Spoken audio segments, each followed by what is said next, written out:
The spyware explosion. When government surveillance goes too far, the spyware explosion. When government surveillance goes too far for years, companies selling government spyware defended their products as tools reserved for targeting dangerous criminals and terrorists in exceptional circumstances. However, mounting evidence from numerous documented cases worldwide paints a drastically different picture. Journalists, human rights activists, and even politicians have become victims of these intrusive technologies in both authoritarian regimes and democracies alike.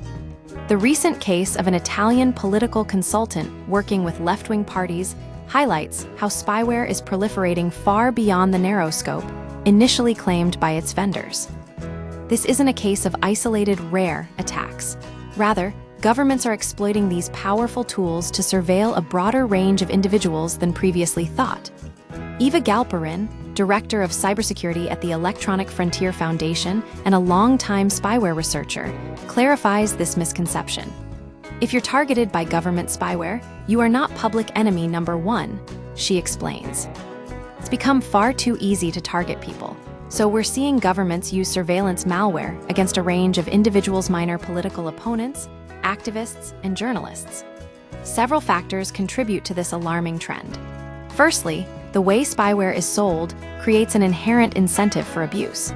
Intelligence agencies typically purchase these systems with a one-time fee covering technology acquisition, followed by ongoing support payments. The initial price often depends on the number of simultaneous targets the agency desires. The more potential victims, the higher the cost. Leaked documents from the defunct hacking team reveal that some police and government clients could surveil anywhere from a handful to potentially unlimited devices simultaneously. While democratic countries might typically have fewer concurrent targets, nations with concerning human rights records frequently opt for massive surveillance capabilities.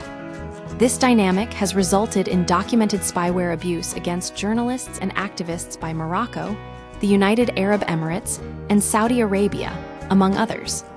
Secondly, modern spyware like NSO's Pegasus or Paragon's Graphite is incredibly user-friendly.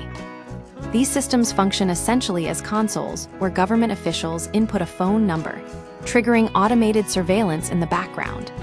This ease of use amplifies the abuse temptation inherent in such powerful technology, as noted by John Scott Railton, a senior researcher at the Citizen Lab who has investigated spyware companies for over a decade.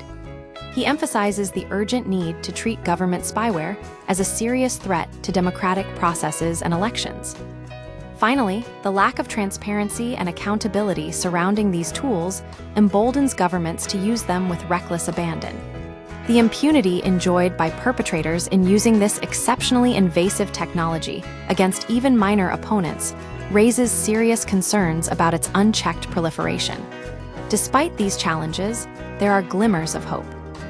Paragon severed ties with the Italian government earlier this year, after publicly disputing the country's handling of alleged spyware abuses involving its product. NSO Group has also disclosed disconnecting 10 government customers in recent years for abusing its technology, although it remains unclear if this includes notorious cases linked to Mexico and Saudi Arabia. Investigations into spyware abuses have been launched in countries like Greece and Poland. The Biden administration imposed sanctions on companies like Citrox, Intelexa, and NSO Group, effectively placing them on economic block lists.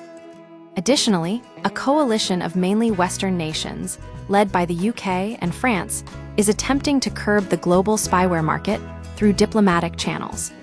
It remains to be seen whether these efforts will significantly impact the burgeoning multi-billion-dollar industry eager to supply powerful surveillance tools to governments seemingly with no limits on their targets.